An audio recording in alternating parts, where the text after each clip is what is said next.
Flight 837's distress signals cut through the atmosphere like a blade of fire. Crimson warning lights danced across the control panel as the Boeing 757 descended rapidly from 30,000 feet.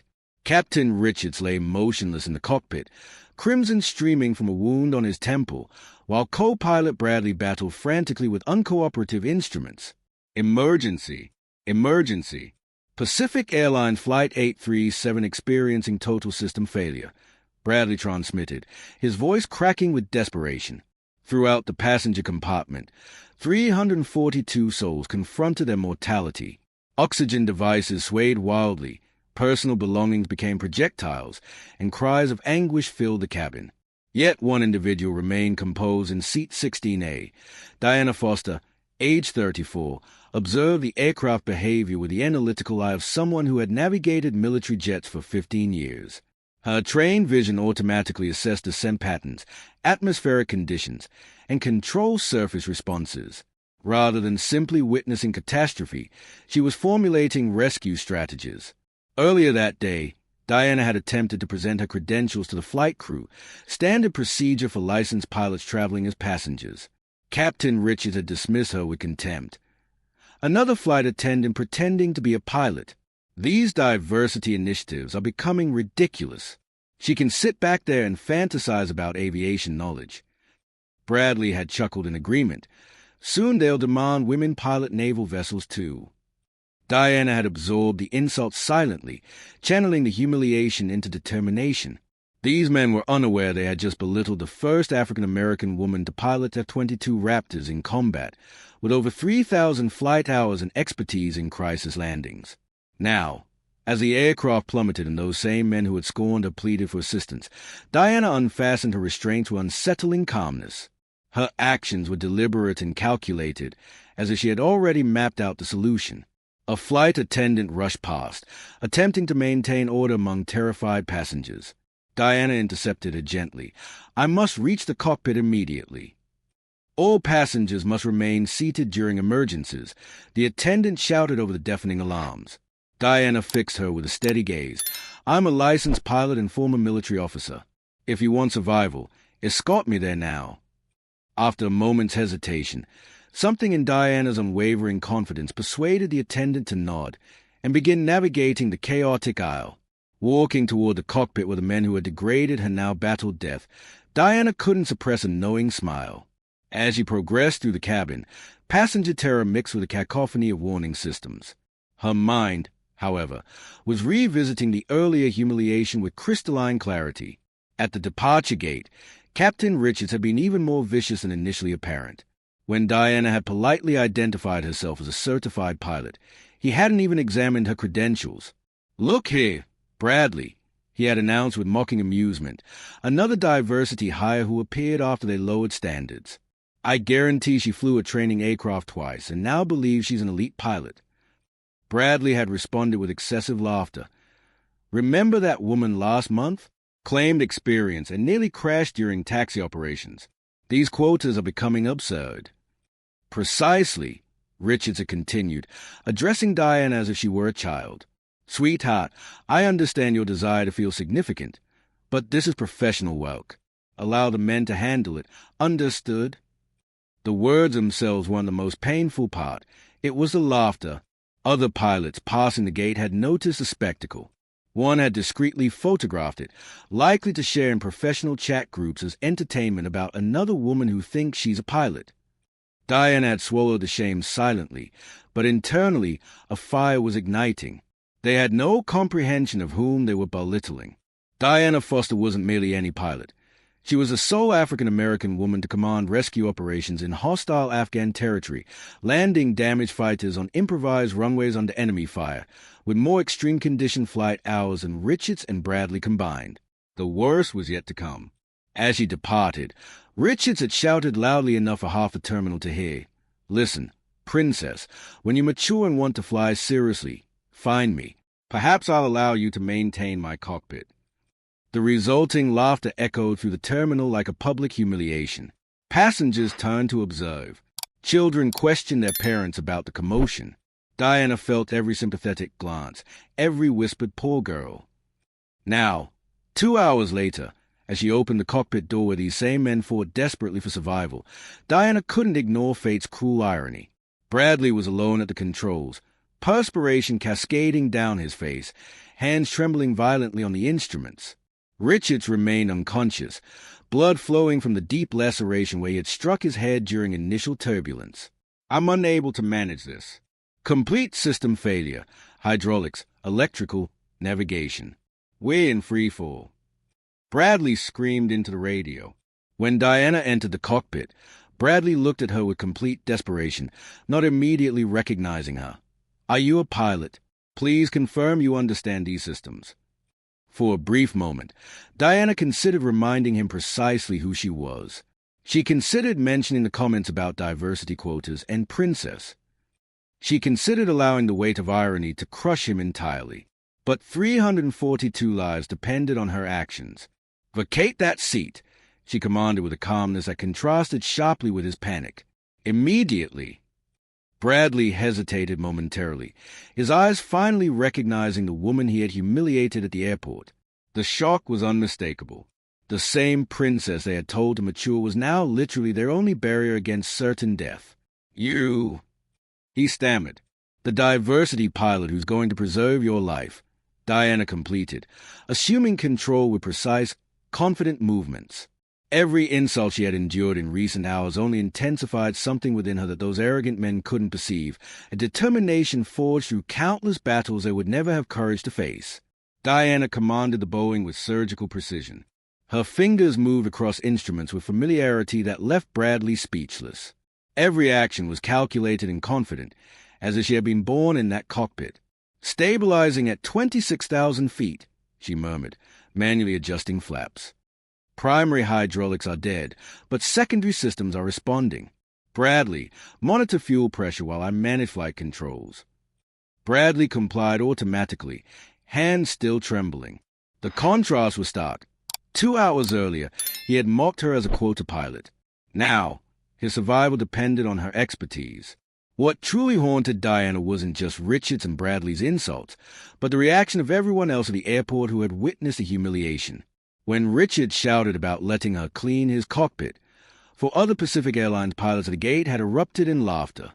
One had even discreetly filmed it, probably to share with the company's real pilots group. "That was excellent," Captain Morrison, a 20-year company veteran, had laughed. "These women think flying is like operating a rideshare vehicle." The worst part was when Flight Supervisor Rebecca Walsh, one of the few women in authority, had walked past the group and remained silent. She had simply lowered her eyes and quickened her pace as if she hadn't witnessed anything. The sisterhood Diana had hoped to find simply didn't exist when prejudice came from above. "Let her attempt it," Richards had declared loudly enough for Diana to hear. When she fails during her first serious turbulence, she'll remember that a woman's place is serving beverages, not piloting aircraft. What none of them knew was that Diana Foster had flown rescue missions in hostile territory for 5 consecutive years. She had landed damaged F-22s on makeshift runways under enemy fire in Afghanistan. Her hand had guided aircraft through sandstorms that blinded instruments, through war zones where one miscalculation meant instant death. She had graduated first in her class at the Air Force Academy, breaking accuracy records in emergency simulations. Her instructors called her liquid ice, cool under pressure, but fluid in any situation. Now, as she stabilized a free-falling Boeing, Diana couldn't help but smile. First serious turbulence, Richards had said, "Well, here it was." "Diana," Bradley said, his voice more respectful now, "I've never witnessed anyone assume control like that. Where did you acquire such skills?" She didn't even glance at him, in places where men like you and Richards would never dare venture. The truth was that Diana had left the Air Force not due to incompetence, but from frustration. After 5 years of saving lives and serving her country, she had been passed over for promotion 3 consecutive times, always for white men with less experience and inferior evaluations.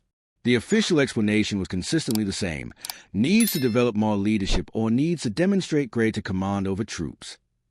When she finally received a promotion, it was to an administrative position away from the skies, away from the action, basically a closet where the most decorated military officer in her class could be discreetly forgotten.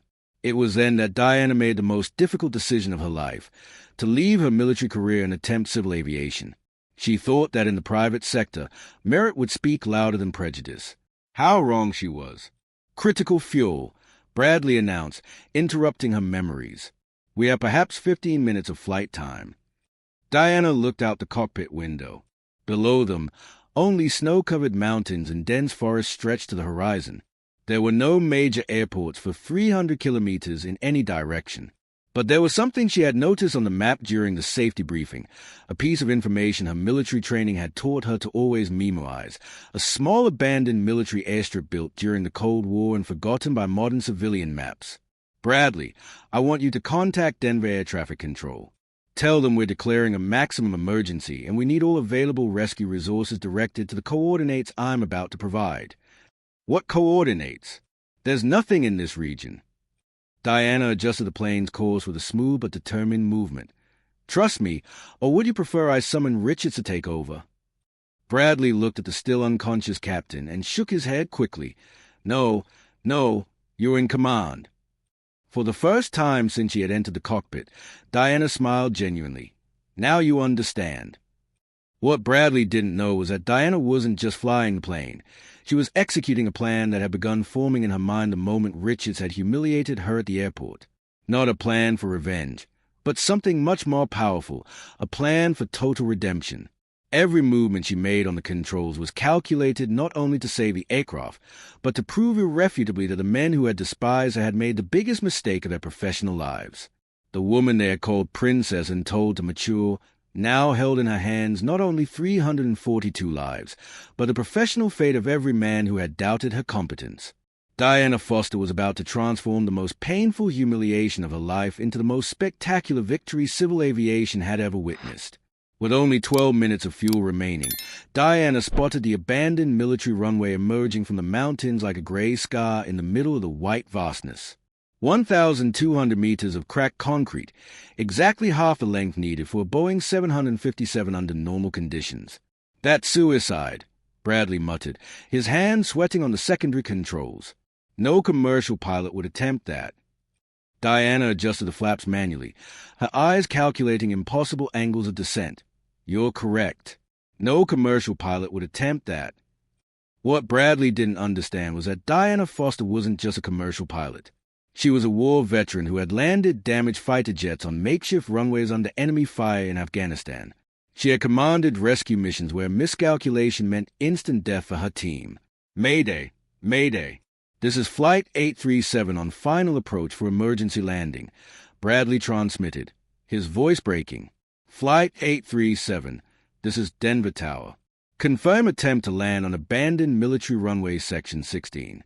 That runway is not authorized for commercial aircraft. Diana took the radio from Bradley's trembling hands. Denver Tower, this is Commander Diana Foster, certified Air Force officer with authorization for emergency landings on military territory. I declare a state of maximum emergency and assume full responsibility for this operation. A tense silence filled the radio. Then, Commander Foster, we confirmed your identification on our records. Clearance granted. Good luck. Bradley looked at Diana with wide eyes. Commander, you're a military officer. At that moment, Captain Richards began to regain consciousness, moaning softly as he tried to focus his blurry eyes. What? Where are we? Richards, Bradley said, his voice trembling with a mixture of terror and reverence. The passenger, she's an Air Force commander. She's trying to save us. Richards tried to sit up, blood still trickling down his forehead. His eyes found Diane at the main controls, and slowly realization began to form in his confused mind. The same woman he had humiliated, called princess and told to mature, was now commanding a landing operation that few pilots in the world would have dared to attempt. No, it can't be, whispered Richards, the color draining completely from his face. Diana kept her eyes fixed on the instruments. 6 minutes to impact. Bradley, I want you monitoring descent speed. Richards, if you can stay conscious, watch the hydraulic pressure. The plane cut through the low clouds, revealing the military runway below as a narrow line defying physics. Diana adjusted the controls with surgical precision, each movement calculated based on thousands of hours of experience in impossible situations. Speed 180 knots, 170, 160, muttered Bradley, his voice mesmerized by the absolute competence he was witnessing. In the passenger cabin, a deadly silence had taken hold. 342 people felt the plane descending at an angle that defied everything they knew about commercial flight, yet somehow maintaining a stability that could only come from exceptionally experienced hands. 50 meters, 40, 30. Bradley continued the countdown, his voice now filled with awe and terror. Diana pulled the nose of the plane up at the last second, executing a perfect flare that softened the impact. The main wheels touched the concrete with a deafening roar, followed by the nose wheel. Immediately, she applied the reverse brakes with full force. The Boeing slid down the short runway like a bullet, sparks flying from the overheated wheels. Diana maintained complete control of the aircraft, adjusting direction with micro-movements of the rudder pedal. With only 50 meters of runway remaining, the plane finally came to a stop. Absolute silence filled the cockpit. Bradley stared at Diana as if he were seeing a ghost, his hand shaking violently as he removed his headset. I've never seen anything like that in my life. Richards, now completely lucid, was in a state of complete shock. The man who 2 hours earlier had mocked her as a quota pilot had just witnessed the most technically perfect landing of his 20-year career. How did you accomplish that? Richards asked, his voice a broken whisper. Diana methodically shut down the main systems, each movement demonstrating the competence those men had been too arrogant to recognize. 15 years of military training, 5 years commanding combat missions, 3,500 hours of flight time in extreme conditions. She turned to face them directly. Everything you could have discovered if you had bothered to examine my qualifications instead of assuming I was just another diversity pilot. The cockpit door opened and the flight attendant entered, tears streaming down her face. Commander Foster, all passengers are accounted for. Emergency services are approaching.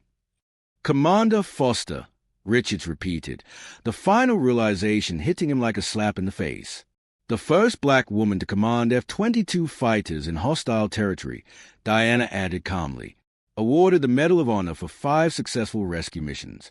Certified instructor for extreme emergency landings. Bradley buried his face in his hands. My God, what have we done? Outside, ambulance and fire engine sirens drew closer. Red and blue lights began to illuminate the cabin. But inside the cockpit, only the weight of complete humiliation and justice served of the perfect temperature hung in the air. You call me princess, Diana said, rising from her chair with absolute dignity. You said women like me are only good for cleaning cockpits. She paused, looking directly at Richards. Well, I just cleaned up the mess you made. Richards tried to speak, but the words wouldn't come. The woman he had publicly disparaged had just saved his life and the lives of 341 others with a display of skill he could never hope to match. As rescue crews approached and the reality of what had happened began to sink in, a single truth echoed in the silence of that cockpit. The same competence they had been too arrogant to recognize was now impossible to ignore, and the whole world was about to discover exactly who the real professionals in that cockpit were. 6 months after the miraculous landing that preserved 342 lives, Diana Foster stood on the main stage of the International Aviation Convention, receiving a standing ovation from more than 5,000 pilots and airline executives from around the world. Ladies and gentlemen, announced the president of the World Pilots Association, I present to you Captain Diana Foster, the first person in the history of civil aviation to perform an emergency landing on an abandoned military runway without losing a single life. The ovation lasted a full 4 minutes. Camera flashes illuminated the auditorium as Diana, now wearing the official uniform of Pacific Airlines captain, the same company where she had been humiliated, walked with absolute dignity to the microphone. 7 months ago, she began, her voice echoing through the silent auditorium, 2 men told me that a woman's place was serving coffee, not flying planes. She paused, allowing the word to resonate. Today, I command Pacific Airlines' emergency fleet and train pilots for extreme situations. In the audience, hidden in the back rows, Richards watched with his face buried in his hands. After the emergency landing, An internal investigation by Pacific Airlines had revealed not only his technical incompetence during the crisis, but also a history of discriminatory behavior documented by several female employees over the years. The administrative inquiry found that Richards had falsified flight hours on his resume and that his commercial pilot's license had technically expired 2 years earlier. The company, trying to avoid a bigger scandal, had quietly terminated him for disciplinary reasons. No other airline would hire him. Bradley, for his part, had been demoted to co-pilot on short-haul domestic flights. During internal depositions, several colleagues reported his misogynistic and racist behavior, including the incident at the airport that had been partially filmed by passengers and went viral on social media with the hashtag #PrejudicePilot. Aviation is not about gender, color, or social background, Diana continued from stage. It's about competence, training, and the courage to make the right decisions under extreme pressure. The transformation at Pacific Airlines had been radical. The company, initially trying to downplay the scandal, was forced to completely reevaluate its policies after public pressure. Diana was not only promoted to chief pilot, but now also headed the company's new Diversity and Excellence in Aviation program. 9 women and 15 people from ethnic minorities have joined our pilot team in the last 6 months, Pacific Airlines CEO had announced the previous week, and our incident rate has dropped to 0 since we implemented the new training protocols developed by Captain Foster. The training program Diana had created, based on her military experience in combat situations, had become a global benchmark. Airlines from 43 countries requested licensing for her methods. The Foster Protocol was now mandatory material in aviation schools. On stage at convention, Diana looked directly into the camera, broadcasting live to 120 countries. To every black girl who has ever been told she wasn't leadership material, to every woman who has ever heard she didn't have the profile, I say, your competence will speak louder than any prejudice. The audience erupted in applause again. On social media, the video had already accumulated millions of views with comments from women around the world sharing their own stories of overcoming adversity. Rebecca Walsh, the supervisor who had witnessed Diana's humiliation at the airport and done nothing, resigned from Pacific Airlines a week after the incident. In an interview with a newspaper, she admitted, "I didn't have the courage to stand up for what was right. Living with that cowardice after seeing her greatness made it impossible for me to continue at the company." 3 of the 4 pilots who laughed at Diana's humiliation at the gate were transferred to night cargo flights, the lowest position in the commercial aviation hierarchy. The 4th requested a transfer to another company when his own colleagues began to isolate him socially. But the most important change, Diana continued, did not happen in meeting rooms or training manuals. It happened in the minds of an entire generation of young people who now know that the sky has no gender or color limits. The Diana Foster Foundation for Inclusive Aviation, created with the money from the international award she received, had already awarded aviation scholarships to 230 young women from marginalized communities. 15 of them had already graduated and were working as commercial pilots. Richards, still in the audience, rose discreetly and began to leave the auditorium. He couldn't watch anymore. His own arrogance had created the legend that now haunted him every day. In WhatsApp groups of pilots, his name had become synonymous with incompetence. His wife had filed for divorce after the video of his humiliation went viral in his social circles. "There is one final lesson I learned on that terrible day," Diana said, concluding her speech. "The best revenge is never to destroy those who hurt you. The best revenge is to become so extraordinarily competent that the very existence of your success exposes the smallness of those who doubted you." Diana stepped off the stage to a 10-minute standing ovation. Reporters immediately surrounded her, but she walked straight past them toward a group of 15 young pilots, all black, Latina, and Asian women, waiting in their new Pacific Airlines uniforms, ready for your first flight as captains. Diana asked, smiling. "Yes." They replied in unison, proud in the knowledge that they were making history. As they walked together toward the hangars, Diana thought of Richards and Bradley. She felt no anger or cruel satisfaction at their downfall. She felt only pity for men so small that they needed to belittle others to feel big. Diana Foster's real victory was not landing a plane in impossible conditions. It was proving that competence and character always triumph over prejudice and arrogance. Sometimes the injustice we suffer today is just the universe preparing us for the glory we deserve.